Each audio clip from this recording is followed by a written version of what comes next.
C'est un plaisir pour nous de vous voir aussi nombreux ce matin, surtout nos jeunes entrepreneurs, les partenaires des institutions financières qui sont aussi là, pour aborder ensemble la question du financement. C'est un problème récurrent et on ne cessera d'en parler.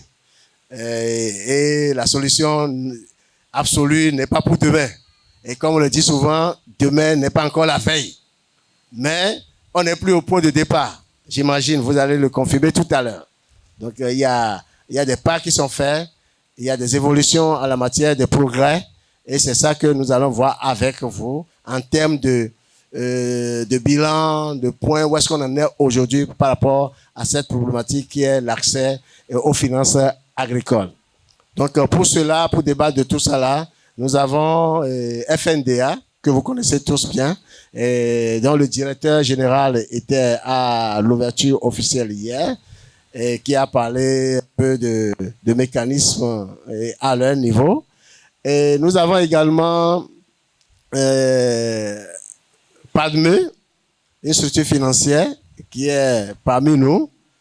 Et nous aurons un partenaire qui va nous rejoindre tout à l'heure et qui a fait l'expérience aussi de financement au profit des PME. Et nous avons d'autres partenaires parmi vous et qui vont prendre la parole pour agrémenter les discussions et apporter leurs expériences. Aujourd'hui, de par votre position de structure financière, quels sont les principaux défis en matière de financement de l'agriculture des PME, notamment dans le secteur agricole? Moi, c'est Boris Marcos. Je suis chargé des opérations au niveau du FNDA. Bonjour tout le monde, je suis Sébastien Dohou. Je suis coordonnateur de fonds agricoles, un fonds néerlandais qu'on appelle Plus. Moi, c'est Eva Kwasi, chef d'agence PADME Calavi. La première question qui nous a été posée en rapport avec les défis aujourd'hui que rencontre le secteur agricole. Je dirais que c'est vrai qu'il y a beaucoup de le chemin, il y a beaucoup de choses qui ont évolué aujourd'hui au niveau du secteur agricole en termes de financement, mais aujourd'hui au niveau des bénéficiaires, ce que nous avons comme difficulté aujourd'hui, c'est qui sont pas assez préparés, je dirais personnellement, à accéder au financement. Aujourd'hui, tout le monde, quand on entend FNDA, on se dit 100 milliards, il faut courir et avoir, prendre sa part, mais il faut pour bénéficier des facilités du FNDA aujourd'hui, il y a un minimum pour lequel il faut se préparer. Et donc, aujourd'hui, nous aidons le FNDA aussi à des outils qui permettent aux bénéficiaires d'avoir plus facilement accès au financement. Nous avons des guichets comme par exemple le guichet 2 qui parle du renforcement de capacité des acteurs. Bon, aujourd'hui, le défi de PADME, c'est d'accompagner beaucoup plus les agriculteurs et dans le même sens que le gouvernement. On a constaté aujourd'hui que beaucoup de choses ont évolué dans ce domaine et PADME est prêt aujourd'hui à accompagner les agriculteurs sur tous les plans. Au niveau du FNDA, notre défi, c'est d'accompagner le plus grand nombre de petits producteurs. Parce qu'aujourd'hui, c'est vrai que la machine commence à prendre, la moulinette monte aujourd'hui, mais aujourd'hui, le défi principal, c'est accompagner le plus grand nombre de producteurs agricoles à avoir accès au financement. Et vous avez dit tout à l'heure que votre défi, le défi, c'est de pouvoir accompagner le plus grand nombre de producteurs, d'entrepreneurs agricoles. Et à la date d'aujourd'hui, qu'est-ce qu'il y en est? Qu'est-ce que vous pouvez nous dire par rapport à ça? C'est vrai qu'en termes de financement agricole, de facilitation à l'accès au financement, parce que c'est ce que nous faisons au niveau du FNDA, nous n'avons pas encore atteint les résultats qu'on voudrait, parce que il y a encore beaucoup de producteurs, de promoteurs agricoles qui n'ont pas accès au financement agricole. Mais aujourd'hui, en termes de chiffres, nous avons impacté environ 3000 producteurs et dans toutes les chaînes de valeur, je vous dirais, on parle que ce soit dans la production, la commercialisation et la transformation. Et tous ces 3000 producteurs-là ont on a eu un total de financement induit qui s'élève à environ 63 milliards aujourd'hui. Donc, je vous dirais que si il y a peut-être 2 ans, si vous me posiez cette question-là, il y aurait le gap assez grand parce qu'on n'avait pas les résultats qu'on a aujourd'hui, mais il y a des efforts qui sont faits et qui commencent à être vus sur le terrain. Au sud d'ici, l'agriculture n'est pas aussi développée. Puisque je suis chef d'agence au niveau du sud, mais nous accompagnons avec le concours de FNDA aujourd'hui et les allègements qui sont intervenus au niveau de FNDA, nous accompagnons beaucoup plus au sud les producteurs d'ananas, de jus d'ananas, les transformateurs. Mais au nord, je sais que l'agriculture s'est assez développée. Et avec FNDA toujours, et l'allègement jusqu'à 10 millions, oui, et l'allègement jusqu'à 10 millions, le client n'a plus assez de difficultés avant d'accéder au crédit au niveau de PADME. En moins d'une semaine, le client est servi sur le fonds FNDA, aujourd'hui à PADME. Sinon, au niveau de l'agence Calavi, pour le compte de cette année seulement, nous avons déjà financé 5 producteurs de jus d'ananas et qui sont allés au-delà de 10 millions chacun. Ok. Et mis à part les vendeurs de produits agricoles, ça, le nombre est important. Parce que l'allègement est allé jusqu'à ce niveau où on peut financer les vendeurs, les revendeurs de produits agricoles sur la ligne FNDA. Enfin, le financement de secteur agricole apparaît comme une des plus grandes faiblesses de notre système. Mais cela s'entend aussi que, les gens, à part FNDA, les autres, et puis les fonds agricoles, les fonds de bonification où les gens utilisent, enfin, il y a des taux d'intérêt sont suffisamment bas ou bien nuls.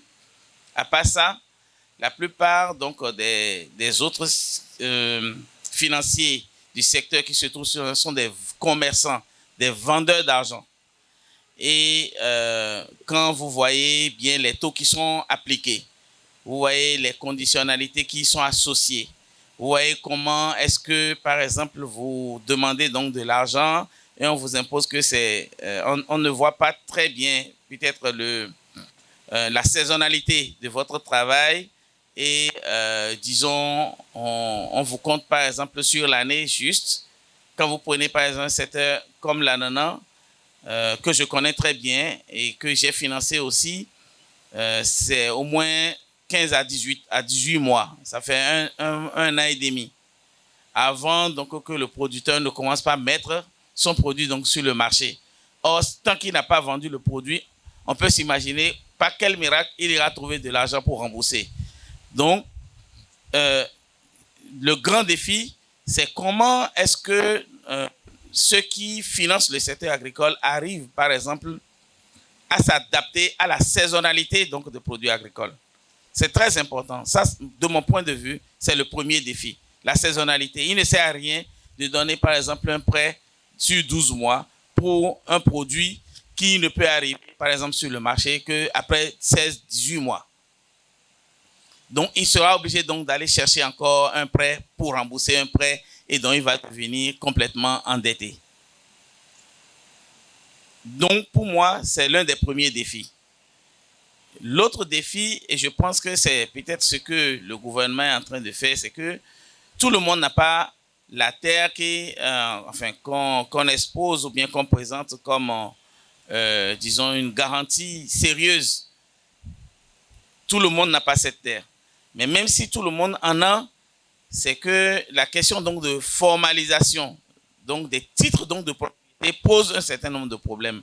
C'est-à-dire la garantie en elle-même, elle existe, mais comment prouver que c'est pour moi ou bien peut-être c'est pour quelqu'un qui accepte par exemple de m'avaliser. Vous voyez, par exemple, aujourd'hui, on dit vous ne pouvez plus avoir accès à la terre tant que cette terre-là n'est pas titrée. Ça n'a pas un TF. OK. Théoriquement, on nous dit par exemple le TF, vous l'avez aujourd'hui dans un délai donc de de 3 mois, de 6 mois. Mais ceux qui font l'expérience peuvent vous dire clairement que même lorsqu'il s'agit d'un morcellement de TF, c'est-à-dire le TF existe déjà, et vous avez acquis par exemple une parcelle sur ce TF, et que vous demandez par exemple qu'on vous donne votre document, vous êtes obligé de faire des années. Quid donc de ceux qui, des terres qui ne sont pas titrées. Vous voyez, donc du coup, de mon point de vue, aujourd'hui, nous avions fait donc des avancées. Mais aujourd'hui, c'est qu'il y a comme un frein à tout ce que nous étions en train donc de faire avant. Cette affaire donc de titre foncier obligatoire. Ça ne règle pas le problème. Mais moi, je pense par exemple que on pouvait essayer donc de limiter peut-être cela à des zones urbaines, aux terres urbaines, pour dire que je veux construire une maison. Je sais pas, je suis en milieu urbain, je veux peut-être construire une maison. Oui, là, ok, on peut exiger donc de moi le TF. Mais en milieu rural, ça pose un problème. Je n'ai pas fait des investigations poussées pour savoir comment est-ce que ça limite le progrès agricole aujourd'hui. Je n'en sais pas grand-chose, mais je m'imagine que cela pourrait constituer vraiment un frein important aujourd'hui, au développement donc de la production agricole, ou bien au développement des activités qui sont liées donc au secteur agricole, notamment ceux qui font donc de la production. Okay. Bon, donc pêle-mêle un peu, c'est ce que je peux voir comme les défis majeurs auxquels nous sommes confrontés donc aujourd'hui. Et on ne sait pas, on souhaite vivement que le gouvernement essaye donc de réviser cette question et au cas par cas de voir le cas donc de milieu rural où les gens ont besoin donc des terres pour garantir donc les demandes donc de crédit qu'ils font auprès donc des banques, et le milieu urbain où les gens peut-être ont un peu plus donc de moyens et construisent peut-être pour se faire donc de l'argent. Le FNDA ne fait pas de crédit. Le FNDA facilite l'accès au financement agricole. Donc ce que nous avons fait, c'est que nous avons négocié avec les institutions financières des conditions d'accès au financement qui sont un peu plus allégées. Parce que nous savons que certaines institutions financières accompagnent le secteur agricole en finançant à des taux d'intérêt qui varient parfois en 19 voire 24%.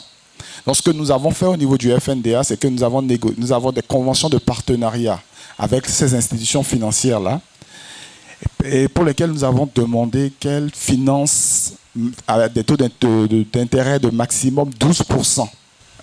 Dans ces conventions de partenariat-là, nous avons dit au départ, c'est quand elles mettent en place des financements pour des montants qui sont...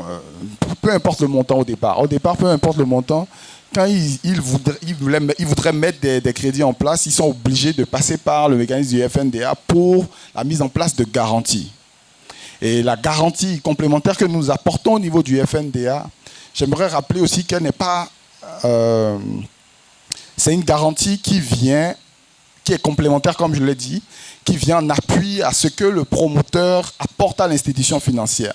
Mais pour aller un peu plus loin, la garantie, ce n'est pas forcément les papiers, ce n'est pas forcément le terrain. La garantie, c'est la confiance qui existe entre l'institution financière et vous. Et donc, l'institution financière, avant de vous mettre un crédit en place, elle doit s'assurer que votre projet est économiquement rentable, viable, et que vous êtes capable de rembourser ce crédit que vous êtes en train de faire à la fin du délai que vous avez ensemble défini. Et donc, ce que moi je dis aussi souvent comme exemple, c'est que si par exemple vous venez au sein d'une famille, vous avez besoin d'argent et vous allez voir quelqu'un, genre je vais voir mon frère par exemple, je vais lui dire passe-moi de l'argent. Cette personne-là va s'assurer que j'ai les moyens de rembourser cet argent-là. Donc moi, en tant que... par exemple, je ne travaille, on est deux dans la même famille, moi je ne travaille pas et ma soeur à côté travaille, quand on ira vers je dirais notre père ou notre frère pour demander peut-être de l'argent, elle va s'assurer, mais toi, tu n'as pas, bien la dernière fois quand je t'ai passé de l'argent, tu n'as pas remboursé cet argent-là. Et donc, ça crée déjà une scission entre la personne qui veut le prêteur et l'emprunteur.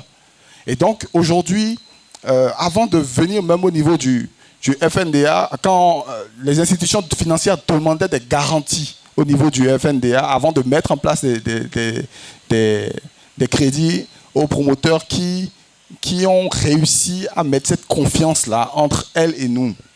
Et donc, ce que nous faisons aujourd'hui, c'est que pour des crédits qui sont en dessous de 10 millions, l'institution financière a plus de facilité à avancer, à mettre en place ces crédits-là que ce qui se faisait avant, parce que le climat de confiance s'installe au fur et à mesure entre cette institution financière et elle. Au niveau de PADME, concrètement, comment le petit producteur, surtout, bon, vous voyez ceux qui sont là, c'est des petits producteurs, des PME, des petites et moyennes entreprises, comment cette catégorie de promoteurs peut-il accéder au financement auprès de PADME, par exemple? Il faut se rapprocher d'un de nos bureaux. Et au niveau du territoire national, nous avons 61 points de service et 11 agences. Quand je dis bureau, c'est eux qui font directement le crédit. Et au niveau de ces bureaux, il y a des agents de crédit qu'on appelle les opérationnels. Donc, vous vous rapprochez d'un bureau, ils vont vous donner les renseignements nécessaires. Les renseignements se donnent généralement les lundis à 14h et les jeudis à 14h, de façon générale. Mais dès que vous vous rapprochez d'un bureau, un agent est prêt à vous donner les renseignements nécessaires, à prendre votre adresse et à se rapprocher de vous pour voir l'effectivité de l'activité. Et à partir de là, on commence par discuter avec vous de vos besoins, de ceux dont vous avez besoin. On analyse avec vous vos capacités de remboursement, le projet, les perspectives du projet, et on voit ensemble ce qu'on pourra vous accorder pour vous aider. Et quand je parle de la ligne FNDA, parce qu'aujourd'hui, nous amenons tous les producteurs, les transformateurs et les revendeurs de produits agricoles à aller sur cette ligne de crédit qui les favorise plus, où le taux est abordable et est rentable pour eux. Donc, nous vous orientons vers les ATDA, où vous devez prendre une fiche d'alignement. Eux, ils s'assurent de l'effectivité de l'activité. On discute avec vous de la garantie. Si vous n'en avez pas, si quelqu'un est prêt à vous garantir, on le prend comme avaliseur dans le dossier et on vous met le crédit en place. Donc, tout ça là se discute. Les modalités, le remboursement, c'est en fonction de l'activité qu'on établit tout ça là. Et comment vous prenez en compte la question du foncier comme garantie dans le processus de négociation? Le crédit, c'est la confiance. Et le premier élément qu'on voit, c'est l'activité, c'est le promoteur. Est-ce qu'on pourra lui faire confiance? Est-ce que le projet sera rentable? La garantie ne peut soutenir le crédit. PADME n'est pas trop exigeant. On ne prend pas nécessairement de titre foncier. Même si vous avez une garantie qui est non recasée, comme on le dit souvent chez nous, parce qu'on sait qu'au Bénin, ce n'est pas aussi formalisé que ça. Dès que vous avez vos conventions et que nous, on voit avec vous et que ça remplit les conditions, ou que vous ayez affirmé, ou que vous ayez enregistré, on voit selon vous, avec vous, les conditions. Et nous, on prend la garantie. On n'est pas trop exigeant sur les papiers. Je veux bien être d'accord avec madame. Mais ce que j'étais en train de dire, c'est qu'aujourd'hui, vous ne pouvez même plus acheter. Parce que personne n'est là pour vous affirmer, même pour vous vendre la convention. Puisqu'on vous dit que vous ne pouvez plus, c'est le notaire. Donc aucun maire ne peut prendre le risque aujourd'hui, depuis août, 2023 de dire je vends de convention à quelqu'un. Même si ce n'est pas pour revenir, pour affirmer. Donc, soit alors vous prenez donc une feuille et vous faites une convention entre vous. C'est ça. L'autre chose, il ne vous échappe pas que le gouvernement vient de prendre, par exemple, il y a juste 2 semaines, une décision, un décret en Conseil des ministres pour suspendre la délivrance donc, des ADC. Oui. Je ne sais pas si vous avez suivi. Oui. Mais maintenant, je ne sais pas. C'est ce que je suis en train donc de dire. D'accord, ok. Il y a une clarification à faire à ce niveau. Oui, donc même Padme ne pourra même pas avoir, ne pourra plus avoir aucun papier. Ok. Donc, Madame, il vaut même mieux anticiper sur la réflexion. Sinon, vous n'aurez pas de clients. Parce que les gens des terres, peut-être pas héritage, tout ça, mais ils ne peuvent même pas prouver.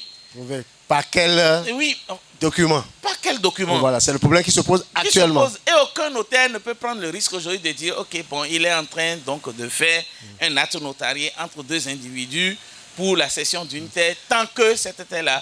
Donc ça veut dire que la réglementation en la matière pose problème. Aujourd'hui, ça pose davantage problème. Okay. L'accès à la terre aujourd'hui est presque fermé, verrouillé. Ok, merci beaucoup. Bon, okay. Voilà, il faut passer maintenant, à la question suivante. Pour ce qui concerne le fonds que moi je gère, c'est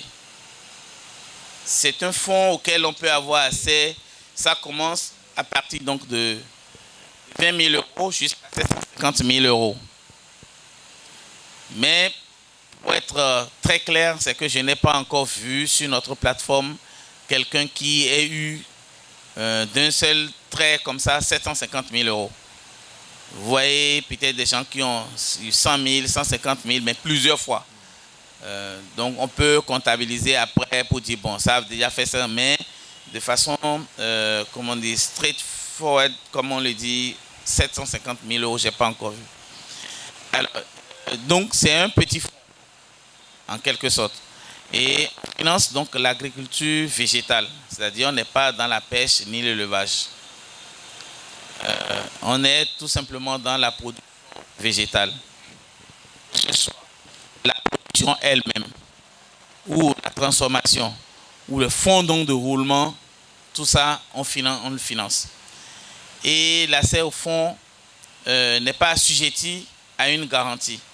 La garantie, c'est votre performance financière. C'est ça qui est votre garantie. Vous devez être en mesure de prouver que en année N-1, tout au moins, vous n'avez pas fait de perte, que vous avez eu à faire de profit. Et que dans les perspectives, dans vos perspectives, c'est que vous allez également faire donc de profit. On n'exige pas forcément, comme on dit, de bilan certifié, mais un bilan régulier, c'est-à-dire réalisé dans les formes normales. Il peut ne pas être certifié, mais on sait que ce bilan-là est réalisé donc par un expert en la matière, un expert agréé qui vous accompagne et qui a fait votre bilan. Donc il n'y a pas donc du tout de garantie, on ne vous exige pas donc de garantie. On fait l'analyse financière donc de votre situation sur l'année N-1 et on voit un peu donc les perspectives avec vous.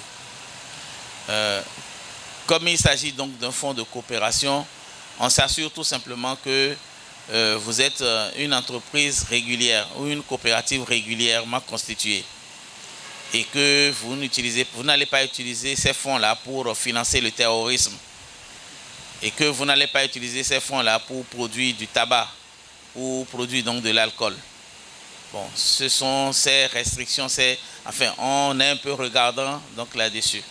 Mais ce que nous demandons aussi de façon ferme, c'est de pouvoir démontrer que lorsque vous allez recevoir ce financement, il va contribuer au recrutement d'argent, c'est-à-dire à la promotion de l'emploi. Quand on le dit, ça peut être le 1 peut ne pas être un permanent, ça peut être un agent occasionnel. Mais vous devez pouvoir montrer qu'avec ce fonds-là, au moins vous avez recruté, même si c'est un occasionnel, vous l'avez recruté. Vous avez contribué à promouvoir, à donner donc de l'emploi à quelqu'un. Donc, globalement, peut-être les questions peuvent m'amener à faire cela, mais globalement, peut-être vous allez demander s'il y a donc des entreprises béninoises qui ont déjà reçu donc, des fonds. Oui, il y en a qui en ont reçu 2, 3 fois. Ici, enfin, le produit phare dans le sud ici, c'est l'ananas. Le REPAB en a reçu déjà 3 fois. Par exemple, je pense que c'est même le lundi passé qu'ils ont procédé à un remboursement. Les fonds sont mis à votre disposition en euros. Et donc, le remboursement aussi se fait en euros. Donc, il y a REPAB. Il y a également une entreprise de transformation d'ananas à Huenta vers et Porte-Novo également qu'il a eu. Il y a également une dame qui est dans les épices, Madame Dassundo, qui également a eu donc accès à ce financement. Cette année, non, l'année passée, en décembre, il y a également eu un jeune béninois qui fait donc la production de l'huile de coco à froid, qui a également eu donc ce fonds. Nous avons travaillé avec les ESOP. Et ESOP, ça c'est un groupe, donc bien un groupement d'entreprises qui font la production, qui sont dans la production du riz. Bon, nous avons travaillé avec ESOP Kandi, ESOP Wake et ESOP Savalou. Mais il faut dire que malheureusement, pour cette année, nous sommes rentrés en fusion avec, dont le portefeuille a changé de main, de sorte que cette année, on n'a pas du tout placé donc de fonds. Les fonds sont gelés pour l'année 2024. Ils sont en train donc de remettre en place une nouvelle plateforme et mieux sécuriser ce que nous sommes en train de faire. Dans la période de 2025, on reprend donc le boulot. Mais quelle va être la disposition en ce moment-là? Comment vous contacter et le moment venu? Comme je vous l'ai dit tout à l'heure, on ne prend pas de garantie. Du coup, c'est votre sérieux. D'abord, c'est la santé financière de votre entreprise, mais également, c'est vous-même qui constituez en quelque sorte donc, la garantie. Ce que nous faisons pour le moment, vous allez sur de la commande pour l'accès. Moi, j'essaye donc de voir les structures comme la structure donc de Marcel. Encore que je peux dire déjà que c'est cette structure qui m'a mis en contact avec Madame Dassundo et dans une certaine mesure aussi avec Monsieur Ahimankin, celui qui fait l'huile. Les ESOP, c'est à travers Technosev, puisque ce serait difficile pour moi de prendre quelqu'un comme ça. J'essaye donc de passer donc par les structures. Par exemple, maintenant, je peux me rapprocher donc de Enabel, par exemple, qui finance l'ananas, le secteur ananas, pour dire, dans le secteur, les gens qui travaillent avec vous, est-ce qu'il y en a vraiment de sérieux? Parce que vous avez travaillé avec eux pendant 2 ans, 3 ans, 4 ans. Est-ce que vous avez vu des gens qui font de progrès, qui sont sérieux, qui sont corrects et qui peuvent rembourser? Et donc, peut-être c'est à Enabel de me dire, oui, ok, bon, ben nous, on connaît, mais peut-être on préfère que tu t'adresses à leur fêtière. Mais de façon informelle, on peut te dire, il y a l'entreprise ABC, par exemple. Enquête de moralité. Voilà, enquête de moralité, en quelque sorte. Et maintenant, bon, on peut voir, ok, on met peut-être 5 personnes à notre disposition avec qui on discute et on peut s'engager. Peut-être à la fin, peut-être c'est une seule personne qui va jusqu'au bout. Parce que je vous dis, il y a des gens qui sont au départ très enthousiasmés, mais dès que vous leur demandez le bilan, ils se cachent. Vous les retrouvez, puis ils disparaissent donc de l'écran. Bonjour, cher forain. Bonjour, cher panéliste. Alors, c'est Paul Adjien de la Bonne Viande. Moi, j'ai 2 questions. Une question à M. Sébastien et une question à FNDA et PADME. Alors, déjà, j'ai l'impression qu'on a un langage politique qui continue. Là, c'est parlant de PADME. Aujourd'hui, concrètement, en termes d'allègement, on ne sait pas. Aujourd'hui, on parle de 12%. 12% pour nos activités, c'est toujours pesant. Qu'est-ce qu'on fait concrètement pour aujourd'hui aider la jeunesse pour que réellement, derrière, on ait des taux allégés pour que quand les prêts sont placés, on puisse avoir les retours et mieux payer pour avoir accès à d'autres prêts.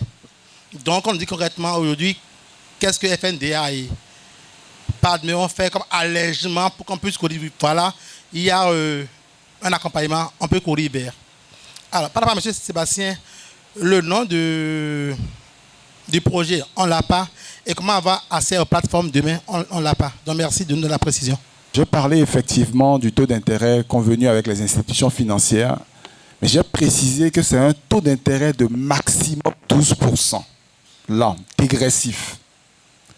Je n'ai pas ajouté ce détail-là, mais c'est un taux de 12% maximum. Et en plus de... Et ça concerne... Quand vous allez au niveau de l'institution financière, vous avez un crédit facilité par le FNDA, c'est à ce taux-là. D'accord? Maintenant, si vous voulez un crédit d'investissement, c'est-à-dire construction, achat d'équipement, vous avez la possibilité d'avoir un crédit à un taux d'intérêt de 2%. Je vous explique comment ça fonctionne. Aujourd'hui, le gouvernement a mis en place la bonification du taux d'intérêt. Et la bonification du taux d'intérêt, ça consiste en quoi? C'est-à-dire, si vous avez négocié un crédit auprès d'une institution financière, parce que le FNDA ne fait pas de crédit, vous allez négocier un taux d'intérêt de 12% là. Vous avez des échéances auxquelles vous devez payer ce crédit-là. Et si le crédit est négocié à 12% là, vous pouvez demander une bonification du taux d'intérêt. Et nous, au lieu de payer les 12%, qui est le maximum que l'institution financière vous fait, vous payez 2% et à chaque échéance, le FNDA paie la différence sur l'intérêt, pas sur le capital que vous avez pris au niveau de l'institution financière. Voilà. Donc, vous arrivez avec le mécanisme du FNDA à avoir des taux d'intérêt de 2% là. Et ça concerne exclusivement, j'ai dit, tout ce qui est des infrastructures et équipements. D'accord? Et donc, tout ce qui est besoin tout ce qui est fonctionnement, besoin en fonds de roulement, ça reste encore maximum, comme j'ai dit, 12% là. Chez nous, le taux d'intérêt, c'est 0. Vous payez juste, vous payez juste un pourcentage de ce que vous avez reçu pour la gestion. C'est-à-dire, il faut payer des gens comme moi. Il faut payer d'autres personnes. Il faut payer le service. Ça varie donc de 4 à 11%. Et 4 à 11% en fonction donc de la durée donc de paiement. Les paiements, c'est tous les 6 mois. Donc, vous ne pouvez pas recevoir un fonds et payer avant 6 mois. Si vous êtes trop rapide, on vous demande de payer à 6 mois. Et chaque séance, c'est 6 mois. Je suppose que vous avez peut-être reçu 20 000 euros et vous avez demandé, par exemple, à payer en une seule tranche de 6 mois. Vous ne pouvez pas dépasser 4% de frais donc, de gestion à payer. Mais si, par exemple, les 20 000 euros, vous dites que vous allez payer en 2 échéanciers, c'est-à-dire en 1 an, 2 fois 6 mois, peut-être vous allez vous retrouver autour de 5% ou bien 5,2%. Si vous dites en 2 ans, c'est-à-dire en 4 échéanciers, peut-être vous allez vous retrouver autour de 7% ou 6,5%, quelque chose comme ça, ainsi de suite. Donc, c'est un peu comme ça. Donc, il n'y a pas d'intérêt, il n'y a pas d'intérêt qui soit appliqué. Maintenant, l'institution, c'est plus, comme vous l'entendez, plus.nl. Si vous allez sur Google, vous tapez ça, plus.nl, Netherlands. D'accord, vous tapez ça, vous irez directement donc, sur le site, vous allez voir l'historique et puis ceux qui sont actuellement sur la plateforme en train donc, de collecter de l'argent. Moi, c'est Arcel. Ma question s'adresse à M. Sébastien. Et lorsque je suis un peu la logique dans laquelle vous sélectionnez les entrepreneurs qui vont bénéficier de ce crédit-là, je me demande si ce n'est pas un peu limité. Maintenant, est-ce qu'aujourd'hui, moi, en tant qu'entrepreneur, après avoir suivi ce panel, est-ce que je peux me rapprocher de vous et prétendre être intéressé par votre prêt? Si c'est le cas, à quoi vous allez vous référer? Puisque pour les autres, c'est pour voir les partenaires financiers qui les avaient déjà accompagnés, voir un peu le sérieux qu'ils ont mis.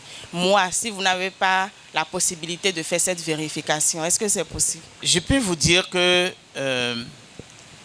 c'est possible, mais ce serait beaucoup plus facile pour moi si, par exemple, c'est AgriProFocus, par exemple, qui vous avait orienté peut-être vers moi. J'aurais compris que c'est des gens... Oui, AgriBooster, oui. AgriProFocus, c'était l'ancien programme. Si c'est AgriBooster, ça veut dire que, bon, je me sens un peu plus en confiance pour dire, ah, mais certainement, vous étiez déjà connus. C'est des gens qui vous ont pratiqué et qui connaissent un peu votre moralité, votre détermination peut-être à faire grandir votre entreprise, des trucs comme ça.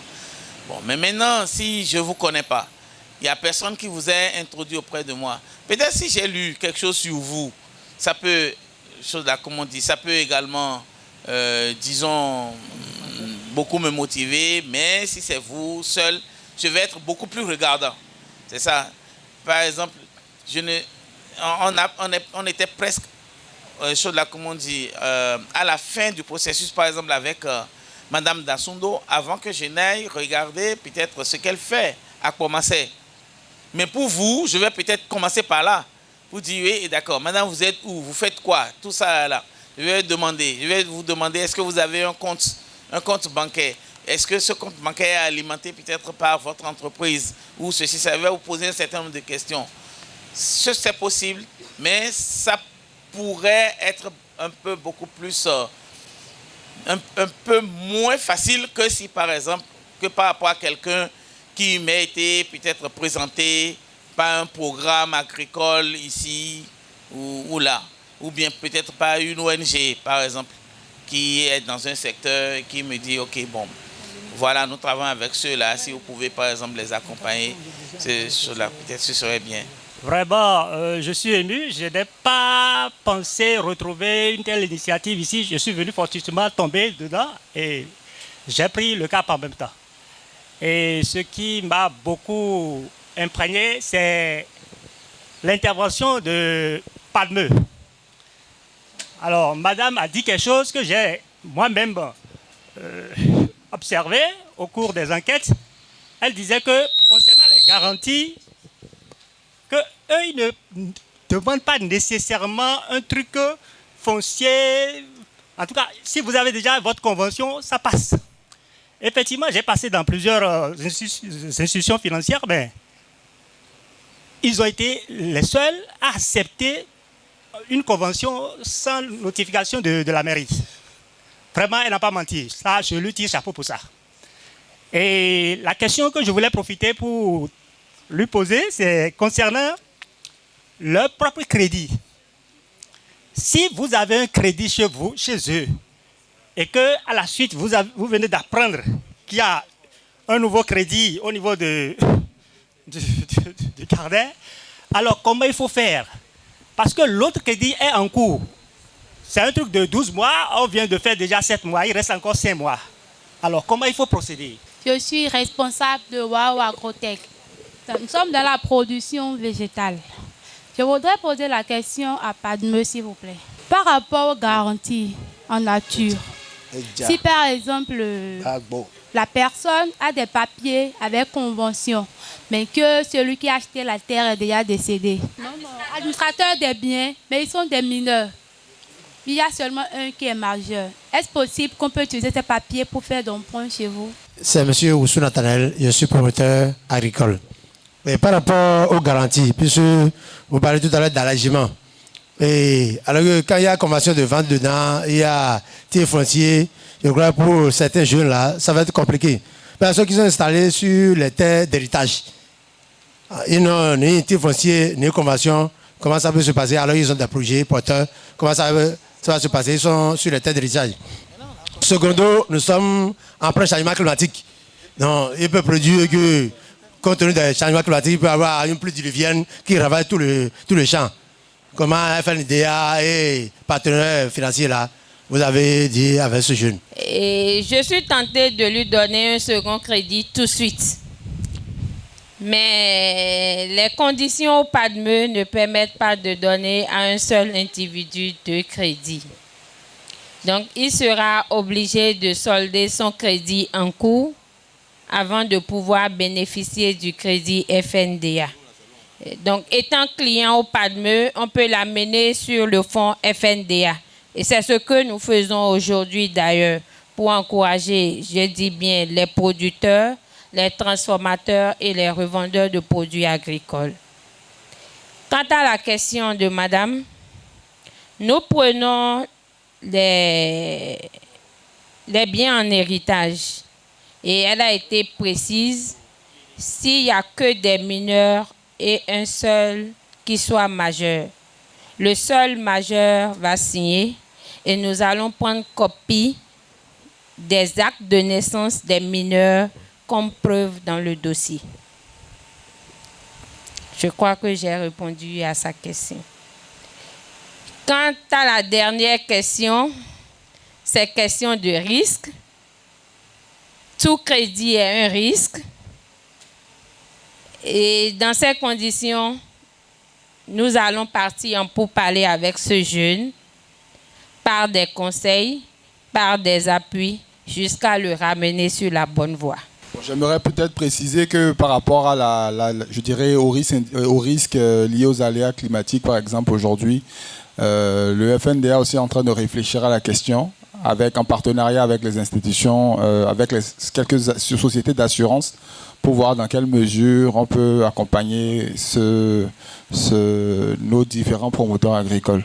Et donc, il y a quand même des études qui sont assez poussées qui vont naître dans les prochains jours et pour lesquelles on pourra mieux communiquer avec vous. Moi, c'est Epiphane Koïté. Je voulais m'adresser aux représentants du FNDA. Et je voulais savoir, dans le dispositif de financement mis en place, qu'est-ce que vous attendez actuellement des structures d'accompagnement des entreprises, des SAE? Quel est le rôle des SAE dans le dispositif de financement mis en place par le FNDA? Ça, c'est une très bonne question. Je vous remercie pour ça. Ce que nous attendons aujourd'hui des structures d'appui et d'encadrement ou des structures d'appui entrepreneurial à l'endroit des promoteurs agricoles. Aujourd'hui, ce que nous attendons d'elles, c'est, comme le nom l'indique, c'est accompagner le promoteur agricole. Donc, c'est tout ce qui est renforcement de capacité, tout ce qui est suivi, mise en place d'outils de gestion, accompagnement au crédit, donc structuration. Tout ce type d'accompagnement-là, c'est ce que nous espérons aujourd'hui des structures d'appui et d'encadrement. Comme pour répondre à la question, je suis avec quelques collègues aussi. Si peut-être il y a des choses à rajouter, ils pourront le faire. Voilà. Je suis Aimé Pouglé. Il faut dire qu'avec les 3 guichets du FNDA, il faut dire que le FNDA a 3 guichets. Donc, en les rappelant rapidement, il y a les projets structurants d'investissement, que ce soit du secteur public ou privé. Et ça, c'est le guichet 1. Sur le guichet 2, comme il le disait, il y a les renforcements de capacité, il y a la mise en marché de vos produits. Et le guichet 3 aussi, bon, ça a été l'objet de notre panel, le financement de l'agriculture. Généralement, les gens se focalisent un peu plus sur le guichet 3. Alors qu'au FNDA, c'est vrai que nous déployons tous nos 3 guichets, mais nous sommes tentés de plus nous focaliser sur le guichet 2. Pourquoi? Parce que si le promoteur agricole est bien formé, s'il a les meilleurs produits, il est facilement repérable sur le marché pour avoir accès au financement. Je suis très content parce que j'ai bénéficié un peu quelques avantages de FNDA à travers de PADME évidemment. Et je suis très content, très heureux quand même. Et ma question va vers les gens de PADME. J'ai pu bénéficier, comme je vous ai dit là, un crédit à travers FNDA pour la subvention de la production d'ananas. Si imaginez-vous, je suis dans 2 activités agricoles, que ce soit le riz de l'autre côté et ananas. J'en ai pris le crédit dans le côté production d'ananas. Maintenant, si je suis dans le commerce, disons dans le riz, est-ce que je peux encore bénéficier de crédit de l'autre côté dans la commercialisation du riz? Si c'est possible. Secondo, et quand je parle pour FNDA, quand je vois le guichet 3, je veux avoir, parce que, excusez-moi, je suis un peu en retard, je veux avoir un peu plus d'explications sur le guichet 3, parce que je n'ai pas bien compris. Quand je vois les machines, surtout là, comment peut-on être en possession de ces machines de tracteurs, disons? Aujourd'hui, dans le système des PADME, c'est l'individu et non la diversité des activités. Donc, l'individu ne pourra qu'être financé que sur une seule activité, à moins qu'il ait plusieurs activités et qu'il y ait corrélation entre ces activités-là. On peut mettre tout ensemble et le financer. Mais s'il n'y a pas corrélation entre ces activités, on ne financera qu'une seule activité et au nom de l'individu. Je demandais à madame que, parce que j'ai vécu quelque chose de très intéressant. Il y a eu un cas comme ça, à peu près. Et le monsieur, bon, il n'arrive pas à trouver donc le financement. C'est à Way for Africa. Il y a également un fonds comme ça à Way for Africa. Puisqu'il est déjà en partenariat avec Way for Africa, il a juste demandé une lettre de recommandation. Ou Way for Africa lui a donné une lettre pour dire que c'est un partenaire sérieux, ils sont ensemble depuis tel moment, celui-là il a déjà bénéficié 1, 2, 3 fois donc de crédit.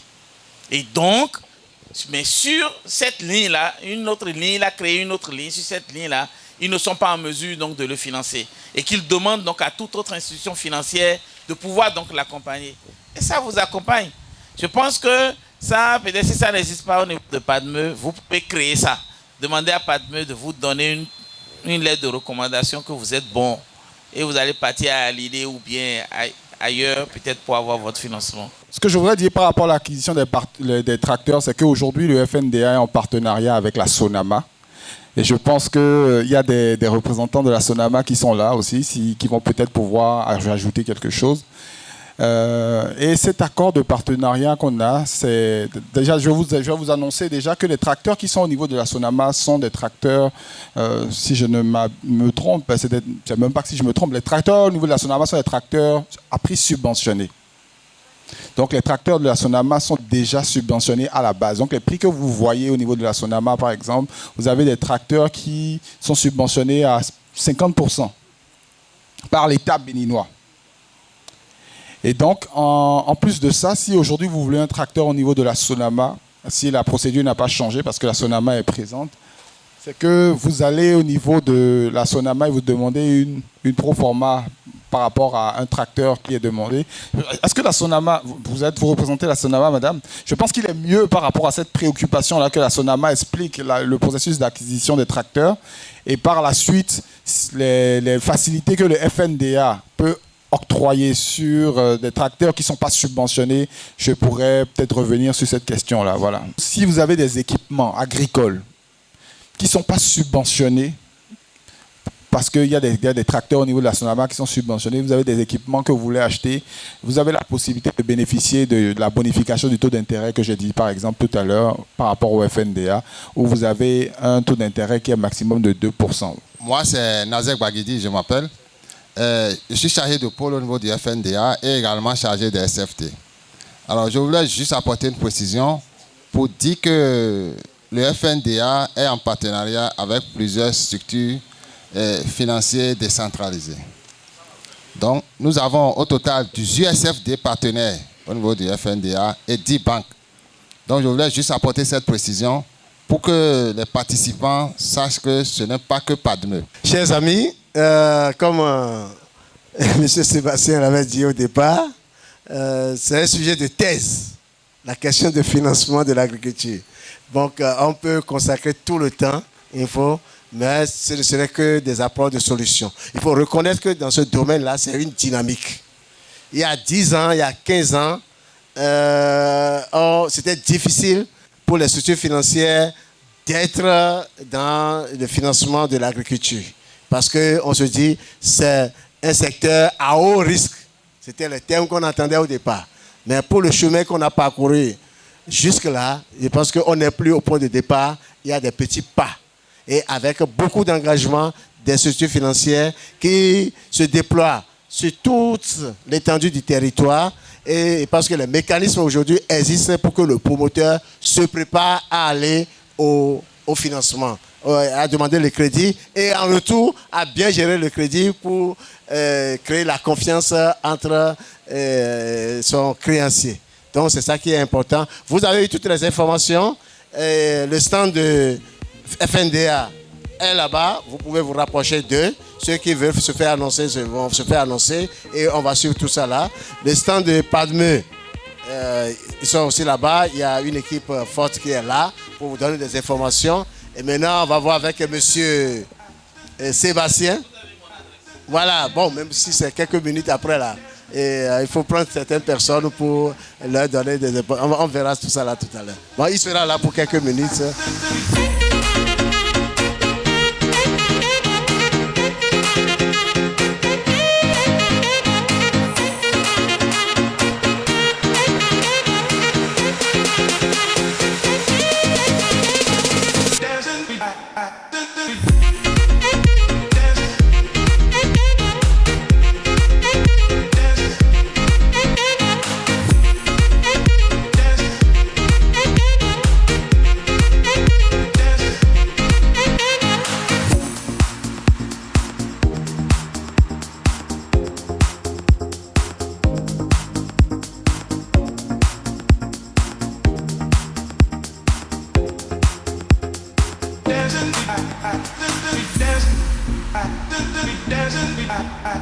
We